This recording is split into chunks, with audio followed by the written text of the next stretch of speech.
Bismillahirrahmanirrahim. Assalamualaikum warahmatullahi wabarakatuh.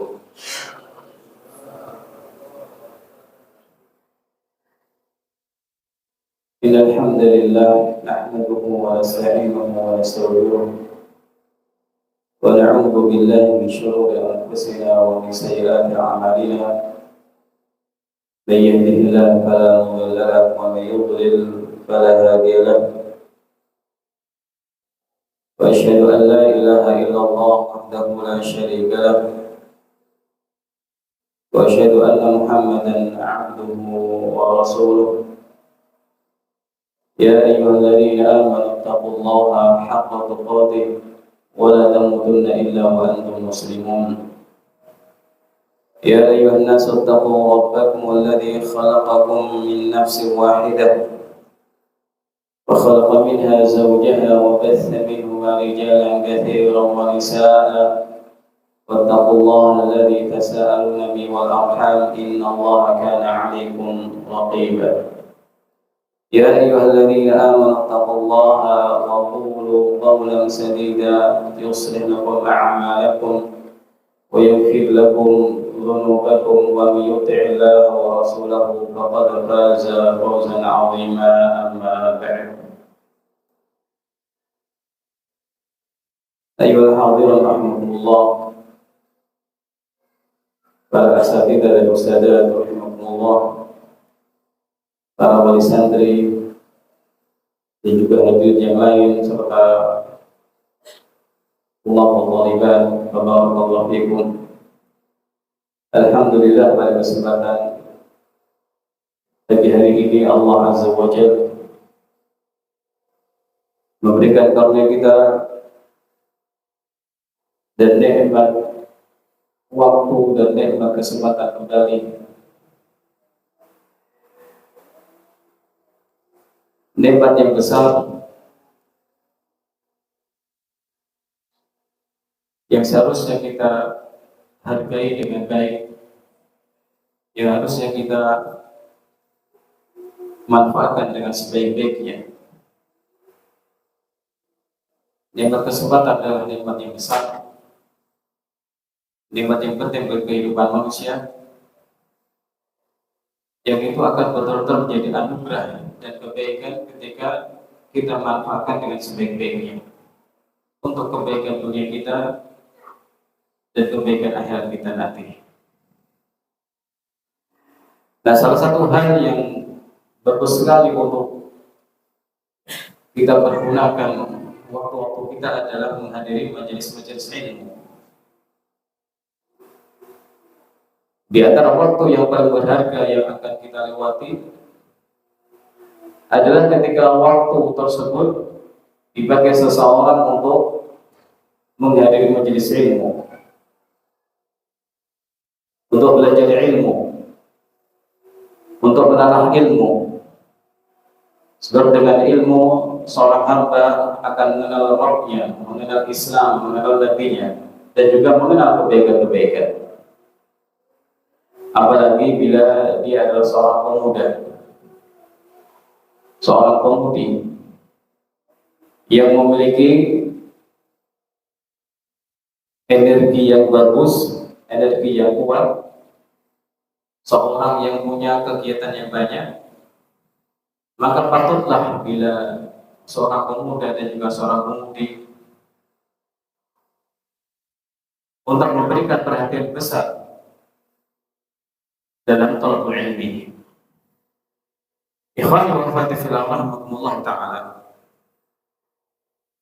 Materi kita pada kesempatan hari ini berjudul atau bertemakan pemuda-pemuda yang teladan.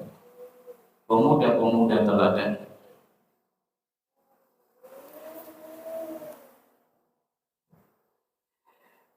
Bapak Ibu, para ustaz dan ustazah dan juga para santri rahimahumullah ta'ala.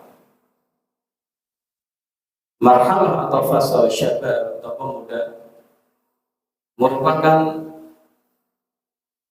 suatu fase kehidupan yang dilewati seseorang yang sangat penting sekali. fase yang penting bagi seseorang dalam hidup ini. Marhalatun muhimmatun jiddan, sangat penting. Kenapa? Karena di situ ada kekuatan, ada keaktifan. Orang sehat insya Allah ya, fisiknya sehat, panca inderanya juga sehat. Nah, dengan melihat keistimewaan yang ada dalam fase muda ini, Islam memberikan perhatian besar terhadap para pemuda dan pemudi.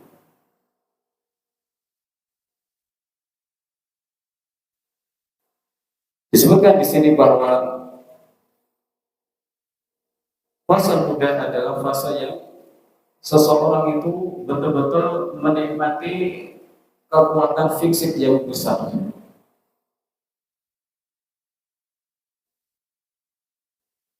Pemuda juga merupakan generasi yang akan datang. Allah akan menjadi penerus bangsa ini, penerus umat Islam. Sehingga patutlah bagi para pemuda itu memanfaatkan fase mudanya untuk hal-hal yang baik demi persiapan menjadi generasi yang akan menyambut tongkat estafet kepemimpinan kelak.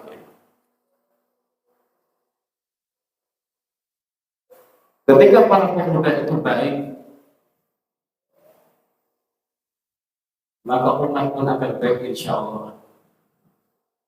Dan sebaliknya, apabila para pemuda itu rusak misalnya, melenceng, suka hura-hura, maka mereka akan menjadi rusak juga, negara juga akan rusak, masyarakat juga akan rusak.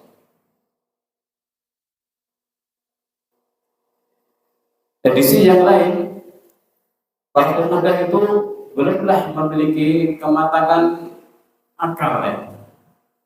Maka dari sinilah hendaknya para ulama, para kiai, para ustadz memberikan perhatian besar untuk membimbing para pemuda menuju jalan yang benar, untuk mengarahkan para pemuda agar memiliki akidah yang benar, ilmu yang lurus, keyakinan yang kuat, akhlak yang baik, sehingga ketika nanti datang tugas dia untuk menjadi pemimpin, tugas dia untuk menjadi generasi penerus, maka mereka ini menjadi orang-orang yang sudah siap ilmunya, siap akhlaknya, siap kepribadiannya, dan juga siap yang lain-lain.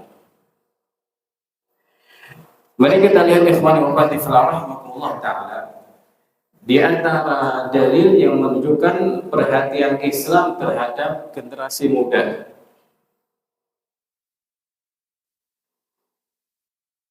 Nabi kita Muhammad SAW pernah bersabda,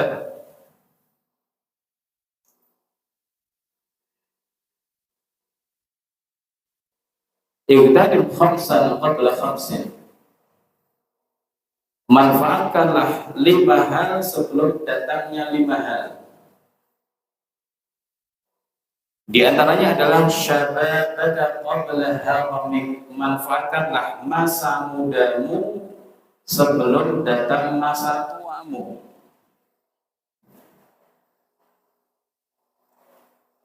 Tadi sudah disampaikan ketika orang itu masih muda, semuanya enak dipakai, kaki berjalan juga enak, tangan digerak-gerakkan enak, mata masih tajam. Beda halnya ketika seseorang itu sudah semakin tua, sudah beranjak tua, apalagi sudah sangat sepuh sekali. Kekuatan fisiknya sudah jauh menurun. Pandangan matanya sudah memudar, sendi-sendinya sudah sakit ketika digerak-gerakkan. Nah, di sini Nabi Shallallahu Alaihi Wasallam memberikan petunjuk kepada umat, terutama kepada para pemuda, agar memanfaatkan masa mudanya dengan sebaik-baiknya sebelum datang masa tua.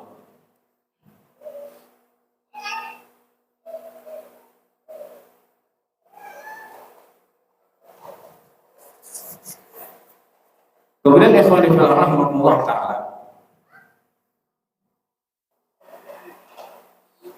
masa muda itu termasuk kehidupan seorang manusia.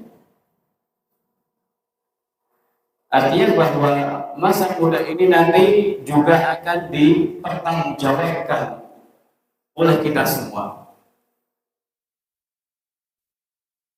Kita nanti akan ditanya, diminta pertanggungjawaban terhadap tentang waktu yang kita miliki, tentang harta yang kita miliki, tentang usia dan lain-lain.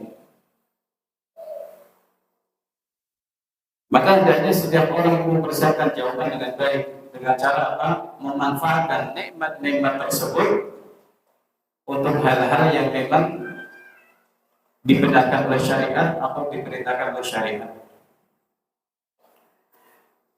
Nabi Muhammad SAW pernah bersabda, "La tazulu qadamu 'abda ibnu Adam yawm al-qiyamati min 'inda rabbi hatta yus'ala 'an khamsin." Tidaklah kaki seorang hamba itu akan bergeser pada hari kiamat di sisi Rabb-nya sampai dia ditanya 5 perkara. Tentang usianya, dalam apa dia habiskan usia tersebut. Wa syababi fi ma'amla, dan juga tentang masa mudanya. Dalam perkara apa dia habiskan. Tentang hartanya, dari mana dia dapatkan dan bagaimana dia manfaatkan. Dan juga tentang apa yang dia amalkan dengan ilmunya. Hadis riwayat Imam Tirmidzi rahimahullah dan Sahihah Al-Albani. Nah, dalam hadis yang mulia ini Nabi Muhammad SAW mengabarkan bahwa manusia akan ditanya, akan dimintai pertanggungjawaban atas perkara-perkara tersebut tentang kehidupan dia, yaitu tentang usianya dari awal sampai akhir, dan secara khusus tentang masa mudanya. Jadi waktu kehidupannya itu akan ditanya secara umum, untuk apa hari-hari yang sudah kita miliki, untuk apa usia yang sudah kita habiskan dunia ini, dan secara khusus akan ditanyakan tentang masa muda kita, baik itu laki-laki ataupun perempuan. Makanya pembahasan ini Bapak Ibu rahimahullah ta'ala dan juga sadri-sadri barakallahu fikum, pembahasan yang tidak hanya dibutuhkan oleh anak-anak muda, laki-laki atau perempuan, tapi juga dibutuhkan oleh orang tua yang punya anak atau orang tua yang memang sudah melewati masa mudanya. Kalau sudah berbuat baik, maka silakan bersyukur kepada Allah. Tapi kalau kita dahulu melewati masa muda dengan penuh sia-sia, melewati masa muda dengan kehidupan yang hitam misalnya, maka diharapkan kita ini sadar, diharapkan kita bertobat, diharapkan kita memperbaiki apa yang dahulu sudah kita lakukan dari perbuatan-perbuatan yang tidak baik. Nabi SAW sudah memberikan suatu contoh ya, pemuda idaman, pemuda yang baik adalah syabun nasya fi ibadatillah. Kalau tadi disebutkan tentang perhatian syariat dalam terhadap masa muda, kemudian kita harus atau akan dimintai pertanggungjawaban tentang masa muda yang kita miliki.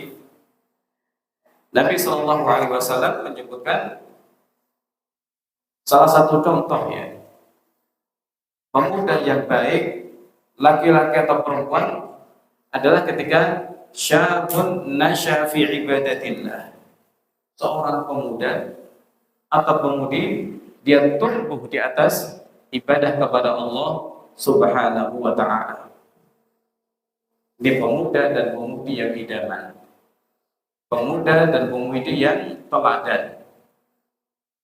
Dia seorang yang muda, syahwatnya besar, kekuatannya besar, fitnahnya besar, tapi ternyata dimudahkan Allah Subhanahu wa ta'ala untuk tumbuh dan berkembang di atas ibadah kepada Allah Subhanahu wa ta'ala. Luar biasa. Sehingga akan menjadi salah satu dari 7 golongan yang akan mendapatkan naungan di akhirat kelak. Sab'atun yudhilluhumullahu fi dhilli yawma la dhilla illa dhilluh. Ada 7 golongan yang akan mendapatkan naungan dari Allah Subhanahu wa ta'ala. Tidak ada naungan pada hari itu kecuali dari Allah Subhanahu wa ta'ala. Salah satunya adalah syab nasya'a fi ibadatillah. Mari kita ingat-ingat pesan Nabi SAW ini. Pemuda atau pemudi yang tumbuh di atas ibadah kepada Allah Subhanahu wa ta'ala. Dan secara umum yang hadir di sini adalah orang-orang muda, masih muda. Dan sehingga penting sekali untuk memperhatikan hadis yang disampaikan Nabi SAW ini, agar kita nanti selamat di akhirat setelah seseorang selamat di dunia ini dengan terus beribadah kepada Allah Subhanahu wa ta'ala. Ayyuhal hadirun rahimakumullah. Oleh karena itulah Nabi Muhammad SAW dahulu berwasiat kepada para sahabat agar memperhatikan para pemuda, agar memberikan perhatian kepada anak-anak muda. Hal ini bisa kita lihat dari apa yang disampaikan oleh sahabat yang mulia Abu Sa'id Al-Khudri radhiyallahu ta'ala anhu. أنه كان إذا رأى الشباب قال مرحبا بوصية رسول الله صلى الله عليه وسلم. Beliau ketika melihat para pemuda datang untuk belajar, beliau berkata, marhaban, selamat datang kepada orang-orang yang kami diberi wasiat oleh Nabi SAW untuk memperlakukan kalian dengan baik. Awsana Rasulullah sallallahu alaihi wasallam an wasi'a lakum fil majlis wa an nufahimakumul hadis fa innakum khulufuna wa ahlul hadis ba'dana. Kami sudah pernah diberi wasiat oleh Nabi sallallahu alaihi wasallam agar memberikan tempat yang luas bagi kalian di majelis ilmu, agar memahamkan kepada kalian hadis-hadis Nabi sallallahu alaihi wasallam. Karena apa? Karena kalian khulufuna, orang-orang yang akan menggantikan kami dan akan meneruskan al-hadis setelah kami. Ini perkataan sahabat yang mulia Abu Sa'id Al-Khudri radhiyallahu ta'ala anhu. Ketika datang para pemuda, beliau memberikan tempat yang khusus, beliau memperlakukan dengan khusus para pemuda tersebut. Kenapa? Mereka ini wasiat-wasiat termasuk wasiat Nabi SAW. Nabi berwasiat kepada para sahabat agar memperlakukan para pemuda dengan baik. Maka ini juga menjadi pelajaran buat para ustadz, para da'iyah dan juga para ulama untuk memperlakukan para pemuda dengan baik, untuk bersabar ketika berinteraksi dengan mereka, bersabar ketika menyampaikan ilmu kepada mereka. Karena apa? Mereka ini adalah generasi penerus insyaallah. Mereka ini adalah orang-orang akan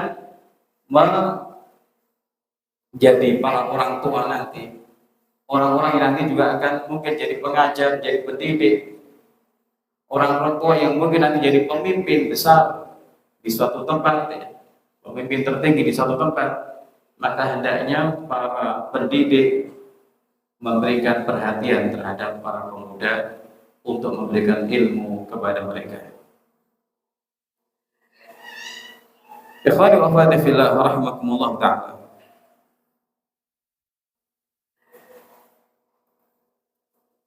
Dalam Al-Qur'anul Karim disebutkan beberapa kisah tentang para pemuda. Yang pertama adalah pemuda yang namanya Ibrahim, yang kemudian kita kenal dengan Nabi Ibrahim alaihissalam. Allah Azza wa Jalla berfirman, "Qalu sami'na fatan yadhkuruhum yuqalu lahu Ibrahim." Di sini Allah menceritakan tentang perkataan kaum Nabi Ibrahim alaihissalam. Ketika mereka melihat Tuhan mereka kok hancur berantakan, mereka kemudian ingat seorang pemuda yang dahulu pernah mencela Tuhan mereka, berhala-berhala mereka. Qalu sami'na, kami sudah mendengar, kami pernah mendengar fatan yang mencela mereka, namanya adalah Ibrahim. Yang dimaksud dengan fatan adalah qala Ibnu Katsir rahimahullah syaban, seorang pemuda yang berani melakukan perubahan terhadap kemungkaran yang dia lihat. Itulah sosok yang mulia Nabi Ibrahim alaihissalam. Allah sebutkan beliau adalah sebagai fata, sebagai pemuda. Kemudian contoh yang lain adalah kisah Nabi Yusuf alaihissalam, juga seorang pemuda yang menjadi teladan luar biasa dalam masalah menjaga kehormatan, dalam masalah bersabar menghadapi cobaan, dan juga teladan dalam bersyukur kepada Allah Subhanahu wa taala atas nikmat yang besar. Kita semua insya Allah sudah tahu bagaimana panjangnya ya, ujian yang menimpa Nabi Yusuf alaihissalam. Diuji menghadapi cobaan dari saudara-saudara sendiri, berat. Menghadapi ujian kedengkian dari saudara-saudara sendiri, saudara-saudara yang melakukan pemutusan silaturahmi yang luar biasa, bahkan ingin menghabisi beliau alaihissalam, ingin dijauhkan dari bapaknya. Mereka pun merencanakan makar yang jahat. Mereka pun berdusta, berbohong demi melancarkan keinginan mereka menjauhkan Nabi Yusuf alaihissalam dari bapak mereka.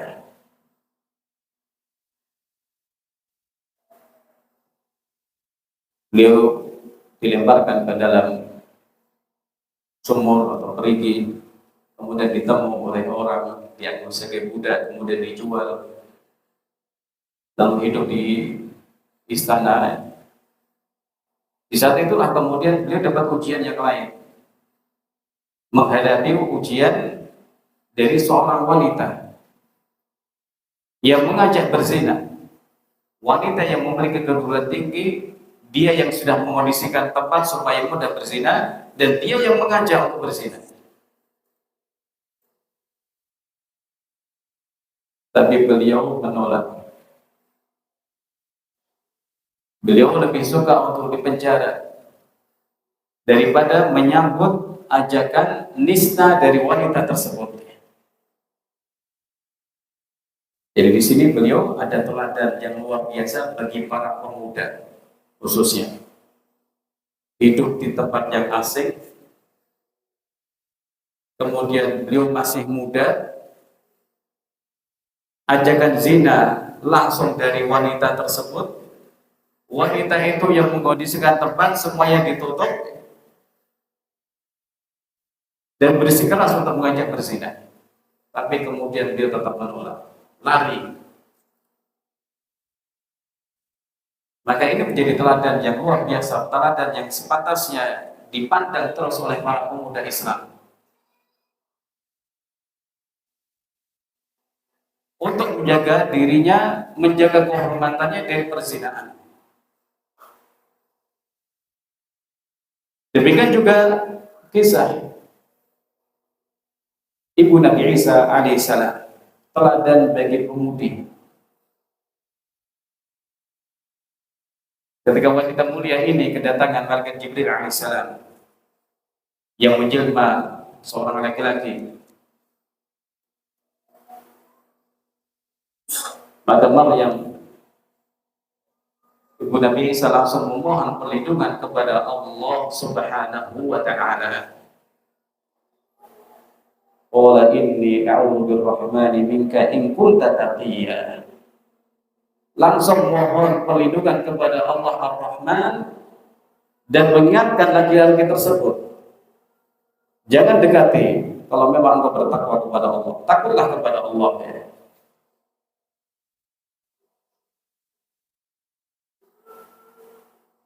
Teladan bagi pemuda dan pemudi sudah ada dalam Al-Qur'anul Karim.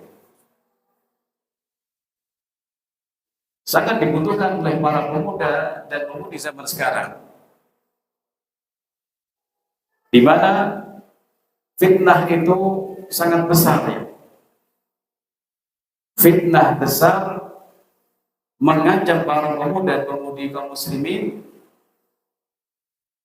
untuk berbuat zina. Maka hendaknya kisah Nabi Ibrahim, kisah Nabi Yusuf alaihissalam dijadikan sebagai teladan bagi kita semua. Jauhi perzinahan dan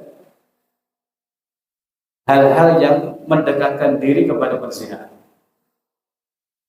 Demikian juga kisah Ibu Nabi Isa alaihissalam, Maryam, hendaknya menjadi teladan bagi para pemudi, para muslimah, agar menjaga kehormatannya dengan sebaik-baiknya. Karena Maryam di sini mengatakan bahwa orang ketika beliau kemudian ditakdirkan mengandung bayi Nabi Isa atau diberitahu oleh Jibril bahwa nanti akan diberi Nabi Isa, Maryam menjawab bahwa yang namanya wanita mengandung atau hamil itu hanya ada dua kemungkinan, yang sudah bersuami atau dia wanita yang tidak baik. Orang yang sudah bersuami, wanita yang bersuami wajar ketika dia itu mengandung, hamil. Nah, kemungkinan yang lain, wanita itu akan hamil karena kalau dia akhlaknya buruk, akhlaknya jahat ya. Wanita yang berzina, wanita yang bergaul bebas dengan laki-laki. Ini pemahaman Maryam alaihissalam. Allah Subhanahu wa Ta'ala sudah menyampaikan kisah-kisah ini untuk diteladani dan kemudian diikuti oleh umat Nabi Muhammad SAW.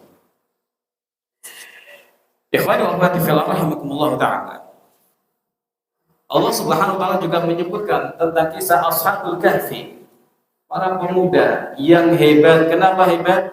Mereka memilih risiko tinggi untuk meninggalkan kenikmatan dunia demi menjaga iman mereka kepada Allah Subhanahu wa Ta'ala.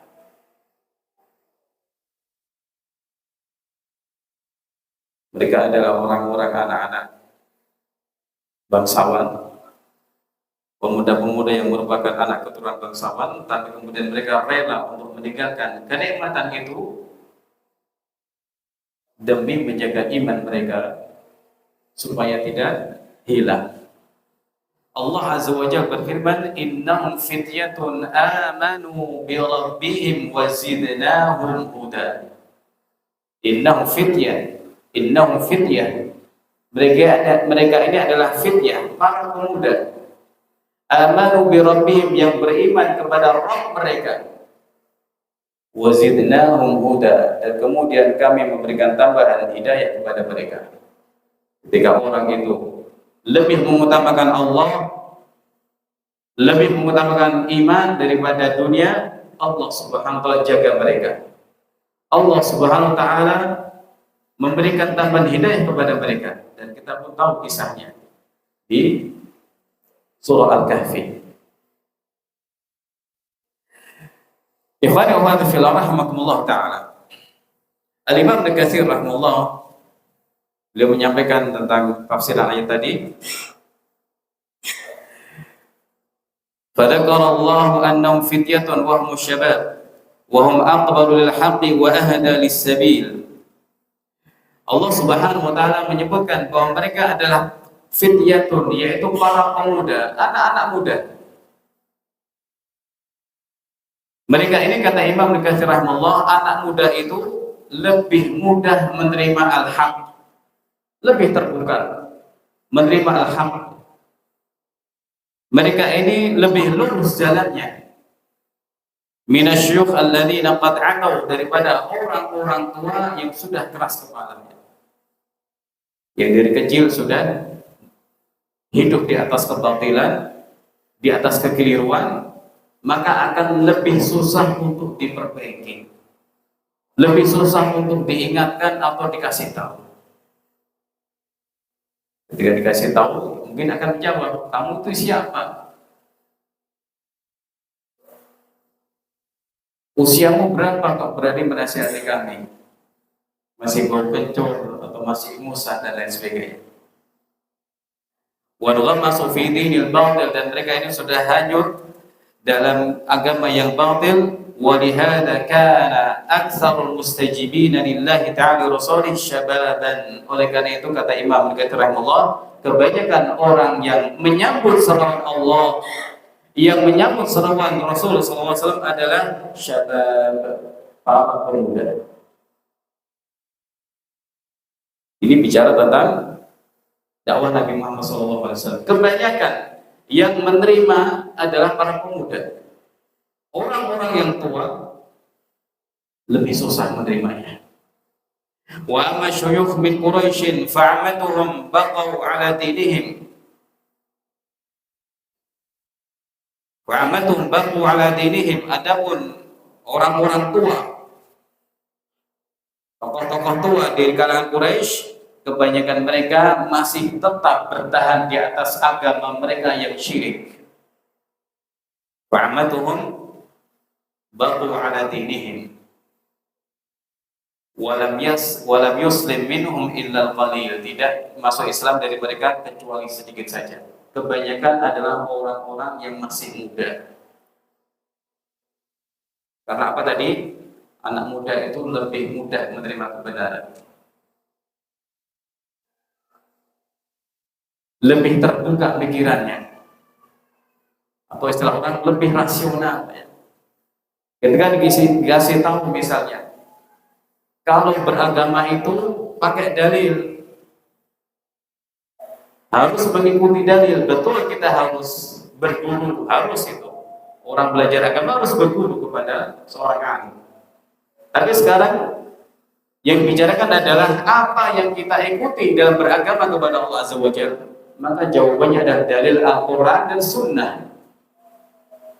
bukan adat istiadat, bukan kebiasaan manusia, atau bukan juga mengikuti kebanyakan manusia. Nah, seperti ini yang kadang susah diterima orang-orang yang lebih tua. Tapi anak muda lebih mudah menerima, apa? Lebih terbuka pikirannya. Ikhwani wa akhwati fillah rahimakumullah taala.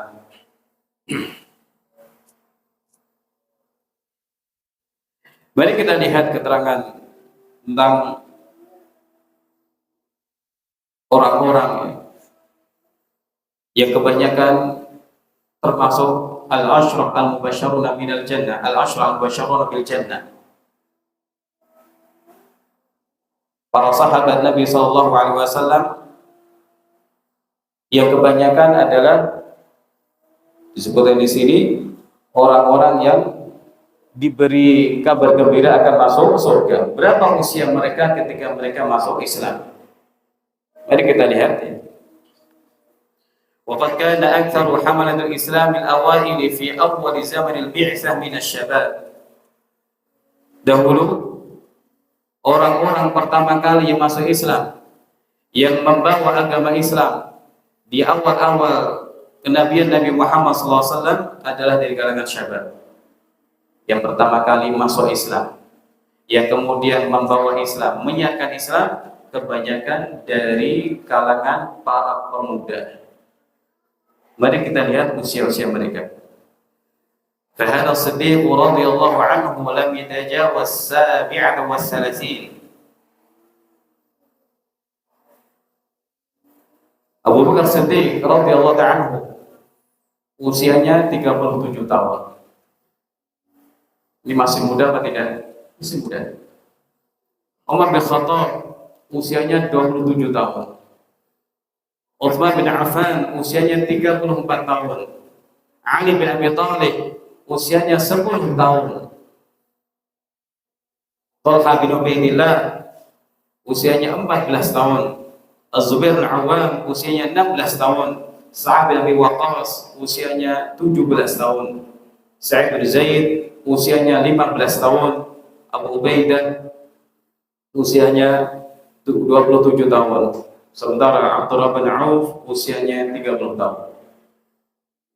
Ini usia-usia mereka-mereka yang masuk kategori al-ashr al-mubasysyaruna bil jannah.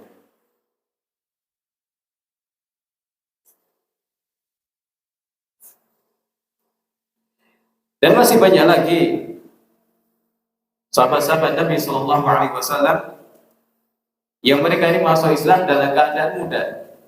Mus'ab bin Umair, Ibnu Umar, Abdullah bin Amr bin As dan lain sebagainya.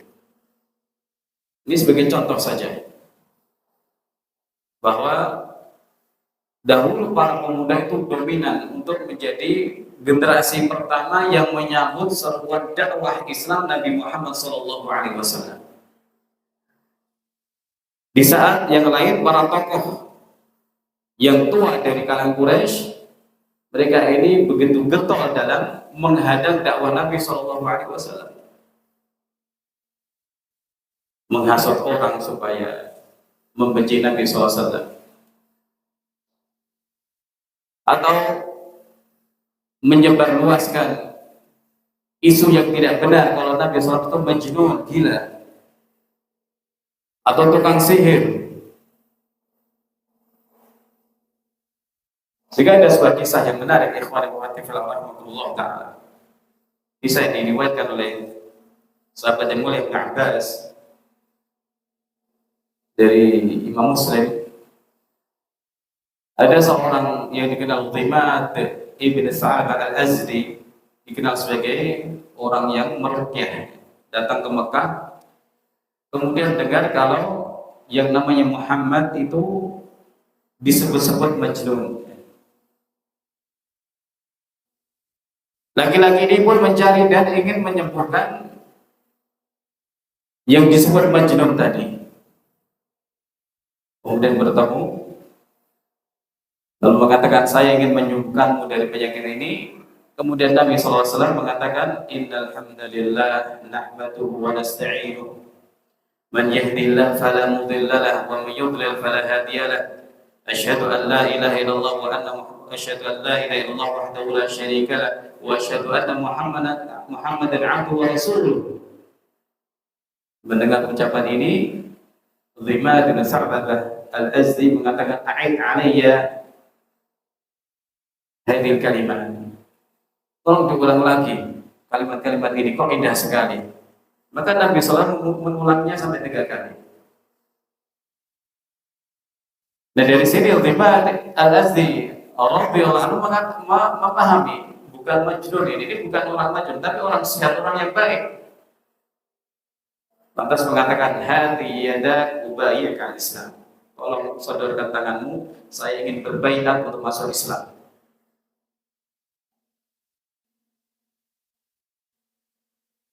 Nah, ini yang dilakukan oleh sebagian orang-orang musyrikin Quraisy, tokoh-tokoh besar mereka.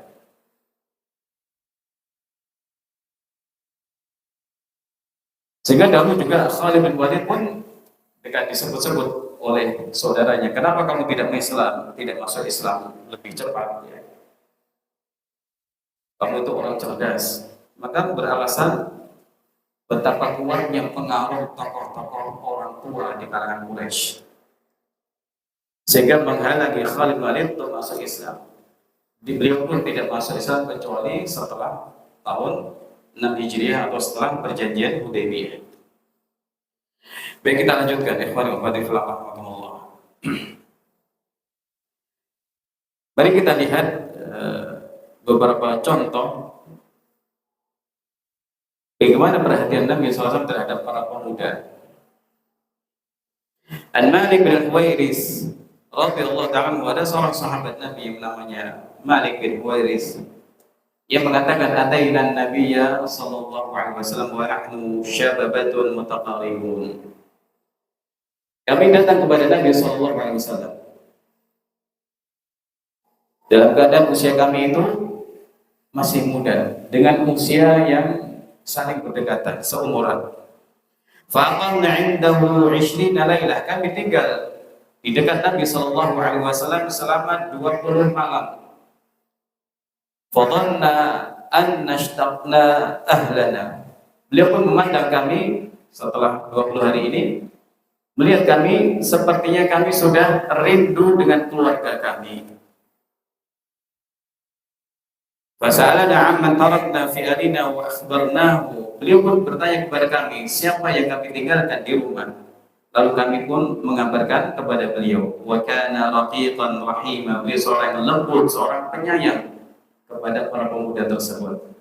Lalu beliau berkata, irji'u ila ahlikum, pulanglah kalian ke keluarga kalian. Wa muruhum, dan perintahkan mereka dengan ajaran syariat. Wa sallu kama ra'aitumuni usalli, dan salatlah kalian sebagaimana kalian melihat aku salat. Wa idza hadaratis salatu falyu'adhdhin lakum ahadukum, dan apabila waktu salat sudah datang, hendaknya salah seorang dari kalian itu mengumandangkan adzan, tsumma liyummakum akbarukum, dan hendaknya orang yang paling tua menjadi imam kalian. Ikhwani wa akhwati fillah rahimakumullah ta'ala. Di sini ada kisah bahwa para pemuda itu datang kepada Nabi SAW untuk belajar ilmu syar'i, untuk belajar kepada Nabi SAW selama 20 hari. Beliau ajarkan kepada mereka tentang sholat, tentang perintah-perintah agama, tentang larangan-larangan agama. Dan kemudian beliau melihat setelah 20 hari, sepertinya anak-anak muda ini kangen dengan keluarga mereka. Maka beliau pun mengizinkan mereka pulang dengan membekali mereka dengan beberapa pesan. Ikhwani wa akhwati fillah rahimakumullah.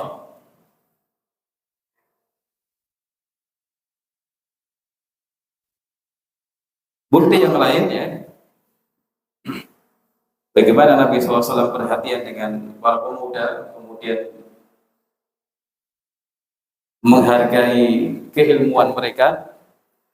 Usamah bin Zaid radhiyallahu ta'ala anhuma, Nabi SAW bermusyawarah meminta pendapat Usamah bin Zaid tentang peristiwa hadithatul ifki, berita bohong yang menimpa istri beliau SAW Aisyah Ummul Mukminin. Ditanya, bagaimana pendapatmu tentang berita ini? Nah, para sahabat secara umum termasuk Usamah menyebutkan bahwa Aisyah orang baik, nggak mungkin berbuat zina atau selingkuh.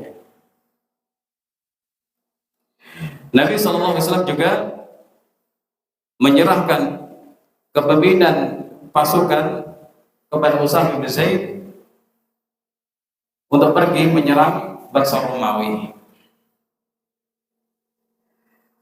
Yang lain atau kejadian lain adalah Abdullah bin Zubair mengajak kawan-kawannya untuk berbaiat kepada Nabi SAW. Gambaran yang lain, Mus'ab bin Umair radhiyallahu ta'ala anhu, ya, dai yang diutus Nabi SAW ke Madinah, mendakwahkan Islam ke ahli Madinah sehingga tidaklah ada rumah kecuali di situ ada cahaya Islam yang menerangi mereka. Ini Bapak Ibu rahmatullah ta'ala, kisah-kisah pemuda di zaman Nabi SAW atau juga perang-perang pemuda di zaman Nabi SAW.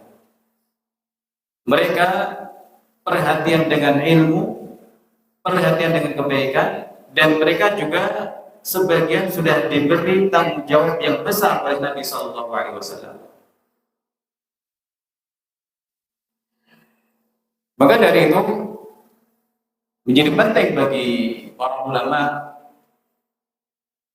para pendidik, para ustadz-ustadzah dan juga para orang tua untuk menyampaikan taujihat kepada para pemuda, apalagi kalau itu anak-anak kita sendiri. Taujihat oleh syabab, beberapa taujihat, beberapa arahan bagi para pemuda. Ikhwan wa akhwat fillah rahimakumullah ta'ala.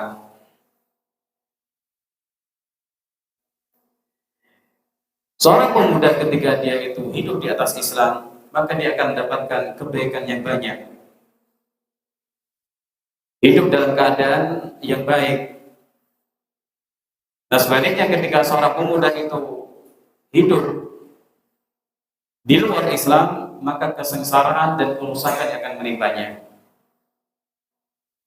Maka dari itu mari kita simak beberapa arahan bagi para pemuda. Yang pertama, ala syabi an ya'rifa dinahu wa yamtathilahu fi suluki wa amalihi. Hendaknya seorang pemuda muslim, pemudi muslimah, dia itu mengenal agamanya dengan baik, mengenal Islam ini dengan baik sebagai satu-satunya agama yang hak, sebagai agama yang sempurna, agama yang terbaik, mengenal Islam sebagai rahmat dari Allah Subhanahu wa ta'ala yang sudah Allah ta'ala berikan kepada kita semua ini umat Islam. Setelah itu apa? Wa yamtathilahu, dan mengamalkannya, mempraktekannya dalam akhlak dan amaliyah-amaliyahnya. Jadi kewajiban pertama ini atau arahan pertama ini agar kita semua, ya, para pemuda terutama, belajar Islam dengan baik, mengenal Islam dengan baik, dan kemudian setelah dia berilmu tentang Islam, mengenal Islam, dia mengamalkannya, mempraktekannya dalam kehidupan sehari-hari. Ini penting. Kenapa? Dengan mengamalkan ilmu, seseorang juga bisa berdakwah di hadapan orang lain. Ketika lisannya selalu berkata jujur, selalu lembut, ya. Ketika dia tidak pernah menzalimi orang lain, ketika dia sangat berbakti kepada orang tuanya, ini dakwah bagi umat-umat yang lain, sehingga nanti mereka akan lihat, oh ternyata umat Islam luar biasa baiknya. Mereka itu jujur, mereka ini orang-orang yang sangat menghormati orang tuanya, mereka ini orang-orang yang lembut dalam pergaulan dan lain sebagainya. Ini manfaat lain ketika orang mengamalkan ilmu, selain insya Allah dapat pahala dari Allah Subhanahu wa ta'ala. Wala yaltafitu li aqwal haqidin wal musyakkikin. Jangan pernah kita ini menengok atau menoleh syubhat orang-orang yang dengki kepada Islam atau orang-orang yang berusaha mendangkalkan akidah kaum muslimin. Jangan pernah menelok sedikit pun. Dahulu sahabat yang mulia Umar bin Khattab radhiyallahu anhu ketika memegang beberapa lembar dari Tauratnya, Nabi SAW menegur beliau langsung. Artinya apa? Mari kita merasa cukup dengan Al-Quran, merasa cukup dengan hadis-hadis Nabi SAW. Kita pelajari Al-Quran Sunnah, kita mempelajarinya dengan seorang alim Rabbani, lalu kita amalkan. Sudah cukup. Jangan pernah orang itu menengok-nengok apa yang ada di agama yang lain. Jangan juga melihat-lihat atau membaca-baca syubhat dari orang-orang munafik atau orang lain dengki kepada Islam. Yang mengatakan misalnya semua agama itu baik, yang mengatakan semua agama itu lurus. Bagaimana bisa dibenarkan perkataan ini? Yang satu menyembah Allah pencipta alam semesta, yang lain menyembah sesama makhluk, atau bahkan menyembah yang dibuat sendiri oleh manusia. Tentu tidak sama ini. Islam betul-betul mengajarkan kasih sayang dan keadilan kepada semua orang. Walaupun itu kepada orang kafir, walaupun itu kepada orang yang kita benci. Ada tidak ajaran yang lain seperti ini? Waliya'lama anna dinahu afdalu dinin, dan hendaknya seorang pemuda mengetahui bahwa agama adalah sebaik-baik agama. Selain agama Islam, agama yang batil, agama yang tidak benar. Kemudian masih dalam arah yang pertama ini, wa alaihi an yusakhkhira ma awda'ahu Allah min quwwatin wa nasyad fi khidmati hadzal din. Hendaklah seorang pemuda itu memanfaatkan apa yang Allah berikan kepada dia berupa kekuatan, ilmu, potensi dan lain-lain untuk berkhidmat bagi agama ini. Jadi tentunya tidak semua orang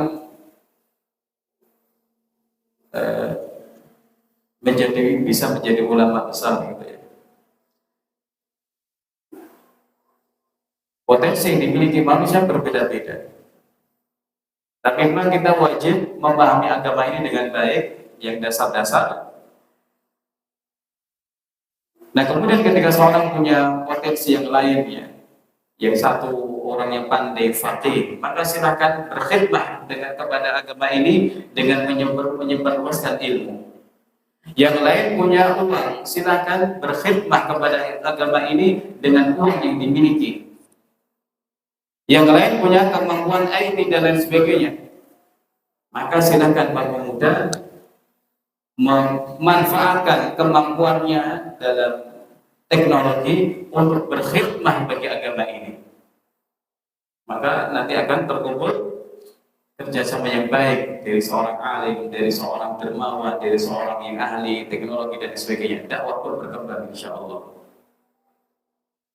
Lembaga-lembaga pendidikan itu juga akan kuat.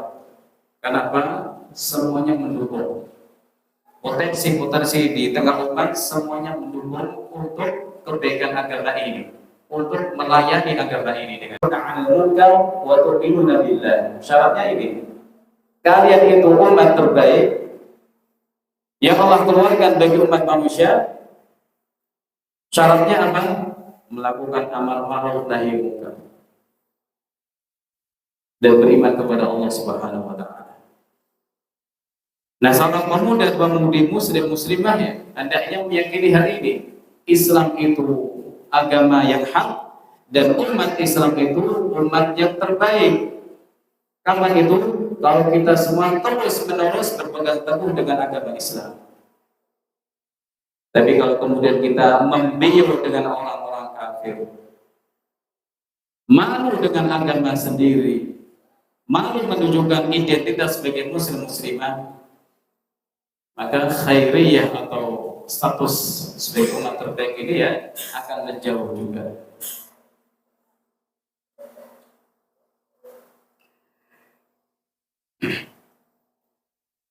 Nomor ketiga, ikhwani wa akhwati fillah rahimakumullah, ala syafi an takuna himmatuhu ba'da islahi nafsihi islah al-akharin. Hendaknya seorang pemuda dan juga pemudi perhatian besarnya adalah pertama memperbaiki dirinya dahulu. Punya ilmu kemudian diamalkan. Ada perintah dari Allah Azza wa Jalla kemudian dia lakukan. Ada larangan dalam syariat kemudian dia hindari. Di pikiran pertamanya, yang dia pikir pertama adalah bagaimana saya jadi orang baik, menjadi hamba Allah yang baik. Setelah itu apa? Islah al-akharin, memperbaiki usaha memainkan peran untuk ikut-ikut dalam memperbaiki masyarakat.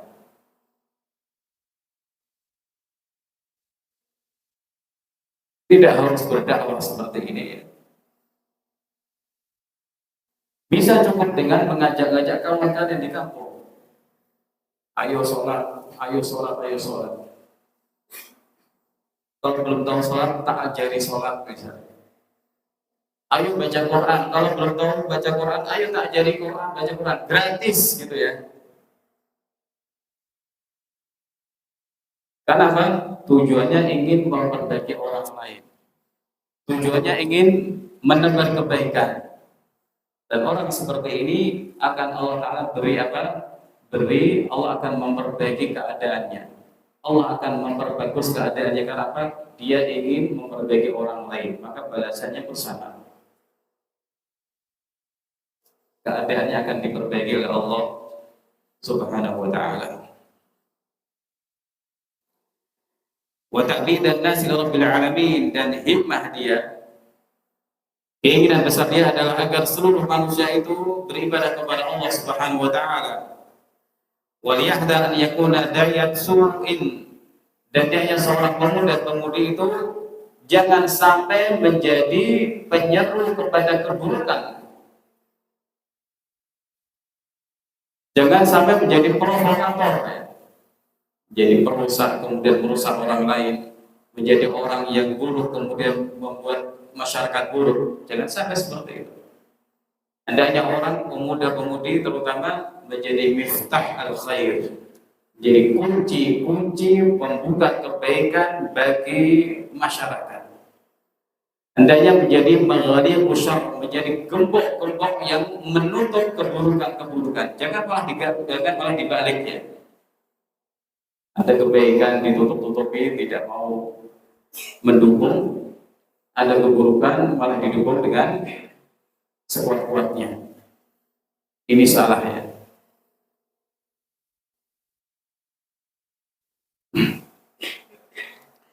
Al-syar an yakuna daiman irtibat billahi ta'ala, dan yang para pemuda itu selalu dekat dengan Allah Subhanahu wa Ta'ala.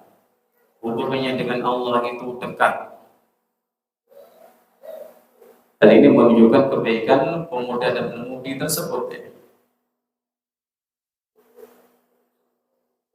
Yaitu dengan cara menjalankan sholat pada waktunya, banyak berzikir, banyak berdoa kepada Allah, banyak mohon pertolongan kepada Allah dalam semua urusannya, bertawakal kepada Allah, menjaga wirid-wirid yang syar'i, zikir pagi, sore, dan lain sebagainya. Ini akan menunjukkan seseorang itu dekat kepada Allah dan Allah akan melindunginya. Allah akan melindunginya.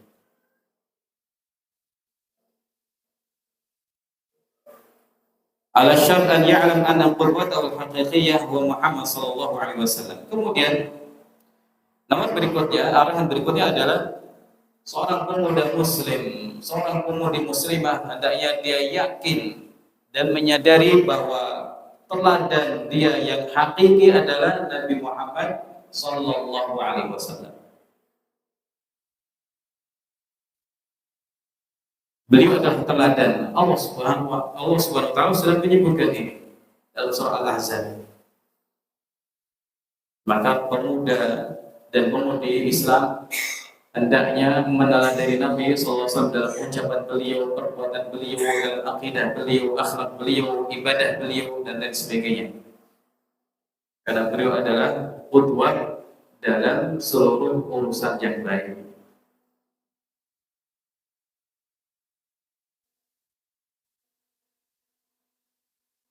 Wal yahdhar min at-taqlidil a'ma. Hendaknya pemuda muslim, pemudi muslimah jangan membeo ya, mengikuti dengan taklid buta. Pokoknya yang ngetren diikuti,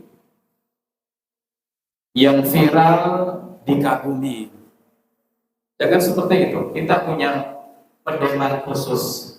Kita sudah punya pedoman dan petunjuk dalam agama. Siapa yang pantas diikuti? Siapa yang harus diikuti? Mana yang harus membuat kita gembira dan suka?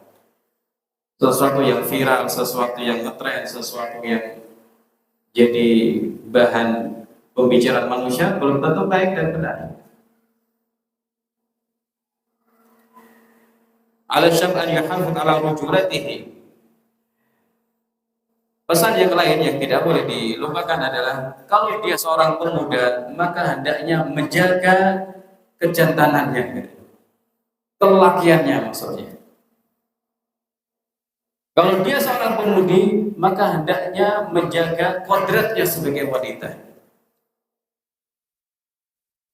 Jangan sampai seseorang itu laki-laki menyerupai perempuan atau perempuan menyerupai laki-laki.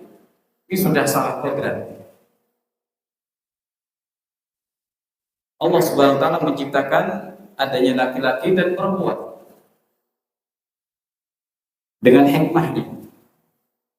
Allah Subhanahu wa taala mensyariatkan sekian syariat untuk laki-laki khusus.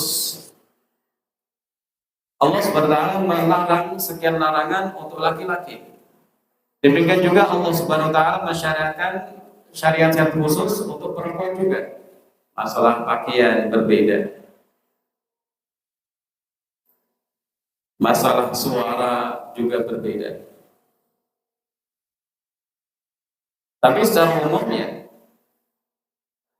syariat Islam itu mengikat laki-laki dan perempuan. Nah, dalam poin ini seorang pemuda ditekankan jagalah kelelakiannya. Namanya laki-laki ya tegas, laki-laki itu ya berani, laki-laki itu ya tidak bencong, laki-laki itu ya ngomongnya ya seperti laki-laki. Walaupun tidak perlu minuman energi yang tertentu itu ya. Jaga kelelakianmu. Laki-laki itu bertanggung jawab. Laki-laki itu sabar menghadapi cobaan. Laki-laki itu kuat dan seterusnya. Bukan seperti orang yang lembek, diuji sedikit saja lembek, sakit sedikit ya lembek ya, malas ya. Tidak tahu kewajiban sendiri. Demikian juga perempuan. Hendaknya sifat perempuannya dijaga dengan baik. Karena Allah Subhanahu wa taala menciptakan wanita dengan hikmah ya. Berbicara yang lembut, tampak kasih sayang pada mereka yang lebih dominan dibandingkan laki-laki. Dan yang tidak boleh dilupakan sifat malu. Hendaknya wanita itu lebih tampak bersifat malu, lebih besar dalam menghiasi diri dengan sifat malu. Malu memang itu sesuatu yang baik. Al-hayya la ya'ti bi khair ya. Sifat malu itu tidaklah datang kecuali membawa kebaikan. Tapi pihak yang paling pantas menghiasi dirinya dengan rasa malu adalah kaum muslimah atau kaum wanita. Karena itu sebagian ulama tafsir ketika menafsirkan az-zaniyatu waz-zani fajlidu dan seterusnya, kenapa disebutkan wanita berzina pertama kali? Kenapa? Mestinya wanita itu malu. Rasa malunya itu mestinya menghalangi dia untuk berbuat zina, tapi kok berzina? Belum sama-sama salah ya. Wanita berzina salah, laki-laki berzina salah, tapi disebutkan di sini az-zaniyatu, wanita berzina itu dan laki-laki berzina. Kenapa disebut pertama? Karena berarti rasa malunya sudah terkoyak wanita ini. Rasa malunya sudah hilang. Padahal sebatas ya seorang wanita itu malu ya. Kalau zaman dahulu ketika SD dan sebagainya ya. Laki-laki itu juga punya malu. Salah satu bentuk hukuman bagi anak yang nggak benar didudukkan bersama cewek itu ya dulu. Itu malunya sudah luar biasa. Kalau sekarang lain ceritanya. Jadi mereka orang-orang dahulu itu secara umum rasa malunya lebih baik, ya. Apalagi wanita. Gak ada istilah pacaran, gak ada istilah karena laki-laki dengan luas tidak ada. Nah disitulah ikhwan-ikhwan Allah Ta'ala pentingnya laki-laki menjaga kelakiannya, perempuan menjaga sifat wanitanya.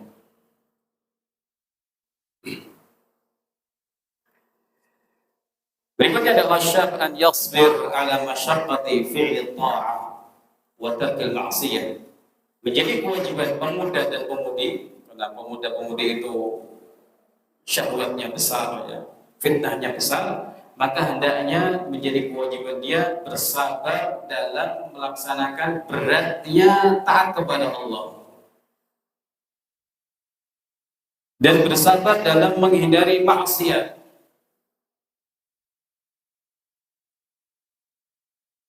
Supaya apa? Para pemuda dan pemudi itu menjadi orang-orang yang lurus. Secara umum memang umat Islam itu harus bersabar ketika taat kepada Allah, bersabar ketika menghindari maksiat. Ya. Tapi sini lebih ditekankan lagi, wahai para pemuda, wahai para pemudi, sabarlah untuk terus taat kepada Allah. Sholatlah di masjid, wahai para pemuda. Jagalah sunnah-sunnah Nabi. Sabarlah wahai muslimah untuk mengenakan busana muslimah yang baik. Sabarlah dalam mendengar cibiran manusia yang macam-macam tentang jilbabmu, tentang pakaianmu. Karena apa? Karena kalian sudah dalam kebaikan. Ya. Taat kepada Allah itu berat. Karena jiwa manusia pengennya santai, pengennya bebas ya. Nah disinilah kemudian nanti akan tampak siapa yang istiqamah dan siapa yang tidak istiqamah. Disitulah nanti akan tampak juga orang derajatnya berbeda-beda.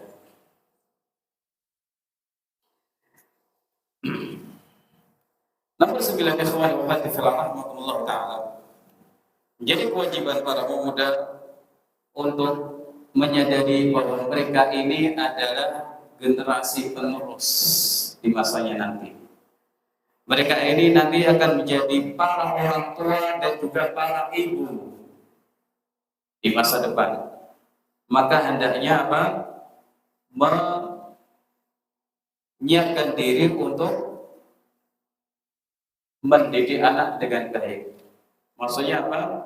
Mempelajari ilmu-ilmu yang berhubungan dengan tata cara menterbiah anak.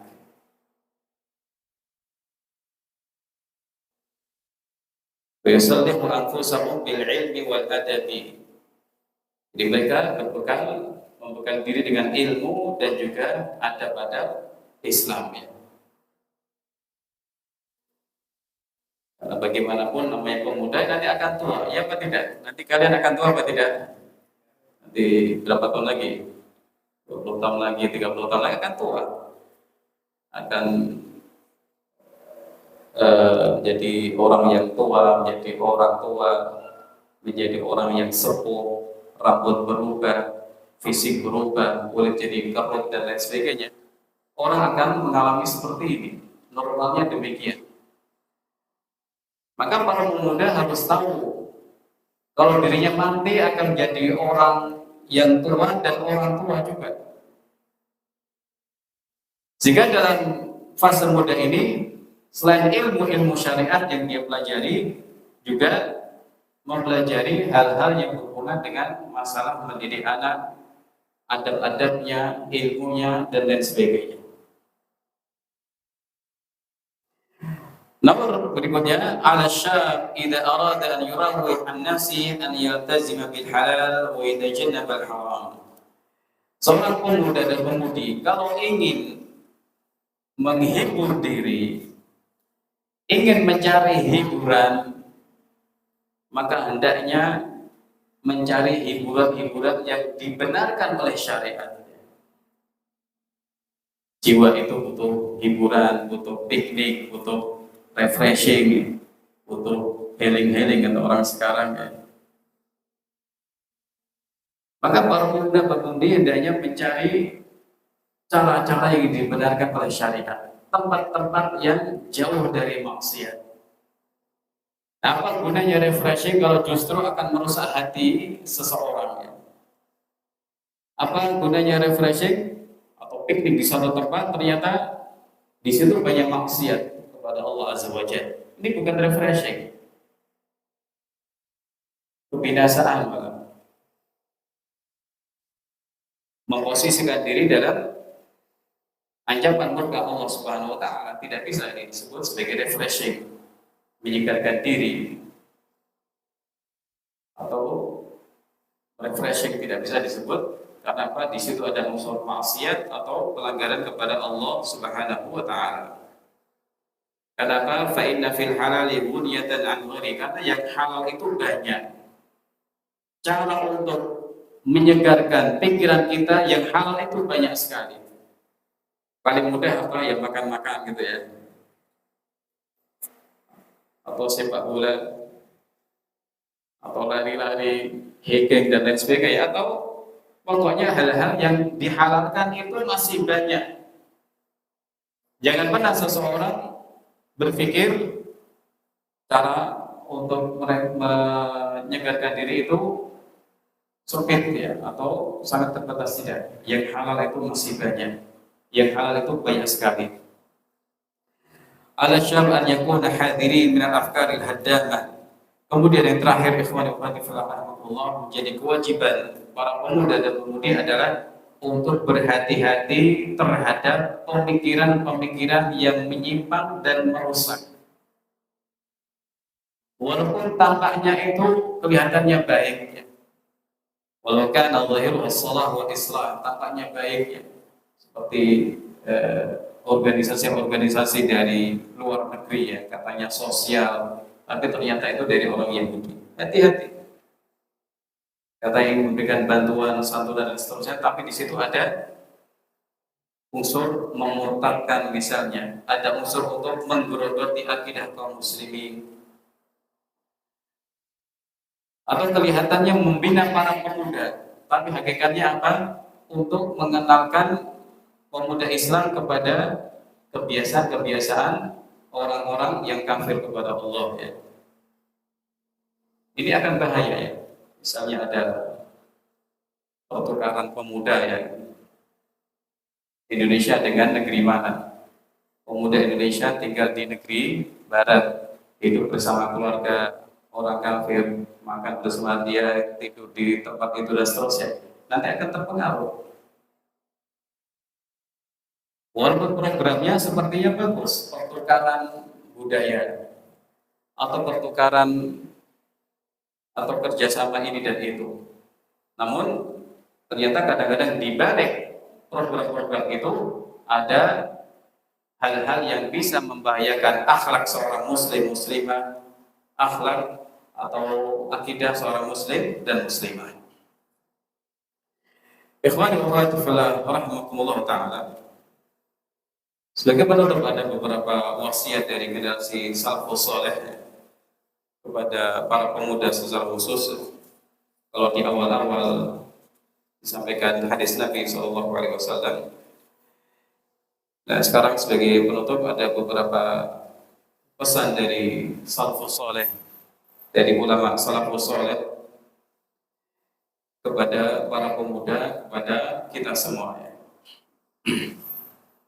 Yang pertama dari seorang tabi'in yang dikenal dengan Abu Ishaq As-Sabi'i rahimahullah ta'ala.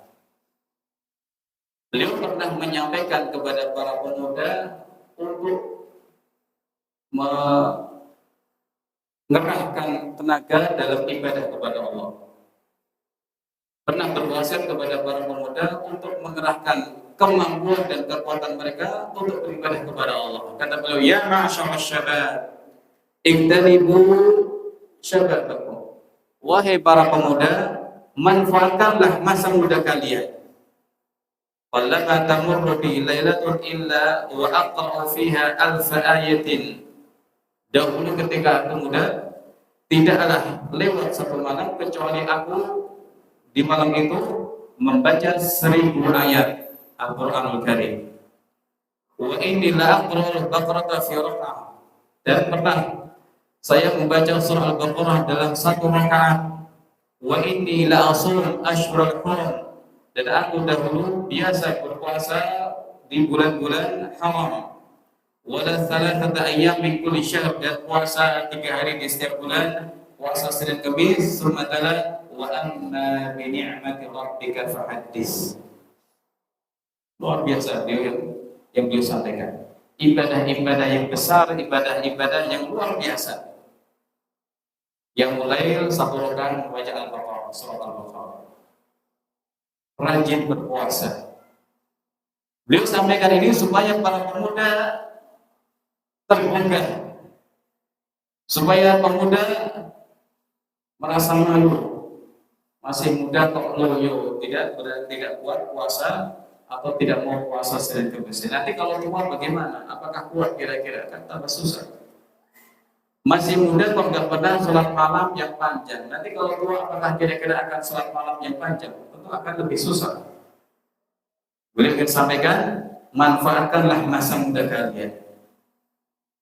Nah, kemudian beliau tutup nasihat beliau dengan wa amma bi ni'mati rabbika fahaddits. Adapun dengan nikmat Rabbmu, maka sampaikanlah untuk bersyukur kepada Allah Subhanahu wa taala. Di sini bukan pamer tapi ingin bersyukur kepada Allah taala. Ikhwani wa akhwati fillah rahimakumullah taala. Nasihat berikutnya dari Hamad bin Zaid rahimahullah ta'ala, seorang tabi'in,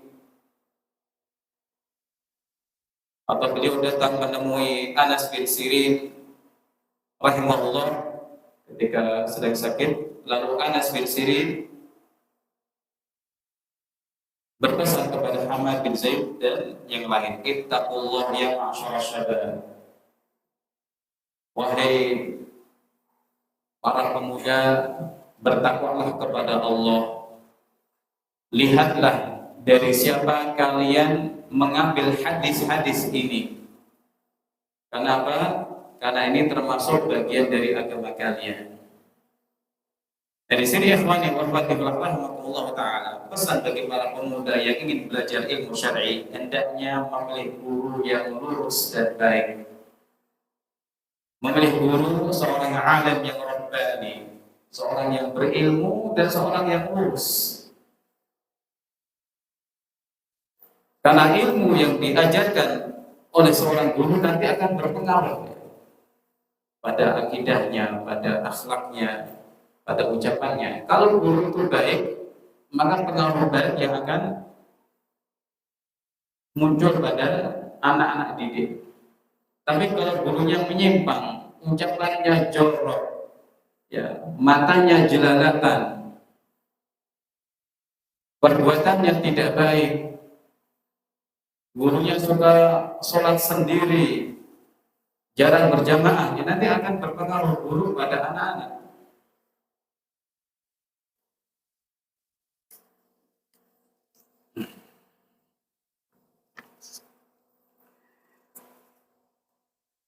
Kemudian nasihat dari Al-Hasan Al-Basri rahimahullah ta'ala, seorang imam dari generasi tabi'in, kata beliau, ya ma'asyara syabab iyyakum wat taswif, saufa af'al saufa af'al. Wahai para pemuda, jauhilah at-taswif, menunda-nunda pekerjaan, menunda-nunda tugas, dengan mengatakan nanti akan saya kerjakan, nanti saya akan bertobat, nanti saya sholat sunnah, nanti saya puasa sunnah, dan lain-lain. Ini penyakit, ini dari syaitan. Namanya pemuda ya, harus sigap, hendaknya cepat dalam merespon perintah Allah Subhanahu wa taala dengan mengamalkannya, atau merespon larangan syariat dengan meninggalkannya secara langsung. Ketika orang itu suka menunda-nunda, akan dipersulit untuk melakukan kebaikan. Walaupun kebaikan itu ada di hadapan dia, mudah dilakukan, tapi karena dia menunda-nunda, biasa menunda, sulit untuk melakukannya, walaupun dia tidak sibuk, walaupun dia mudah melakukannya. Saya kira ini ikhwani wa akhwati yang disampaikan pada kesempatan siang ini. Semoga Allah Azza wa Jalla memberikan kepada kita semua taufik untuk terus mencari ridhonya, memberikan kepada kita hidayah untuk terus di atas agamanya, terutama kepada para santri, santriwati, kepada para pemuda pemudi. Semoga Allah Azza wa Jalla memberikan kepada mereka ar-rasyad, ya, pikiran yang lurus, petunjuk yang lurus kepada pemuda dan pemudi kaum muslimin, sehingga nanti akan mengutamakan ridha Allah, mengutamakan taat kepada Allah dan taat kepada Rasulnya dibandingkan menuruti hawa nafsu. Dan semoga Allah Azza wa Jalla menyelamatkan kita dan seluruh kaum muslimin dari fitnah-fitnah, syahwat dan syubhat. Amin. Wassallallahu ala nabiyina Muhammad wa ala alihi wa sahbihi ajma'in. Wassalamualaikum warahmatullahi wabarakatuh.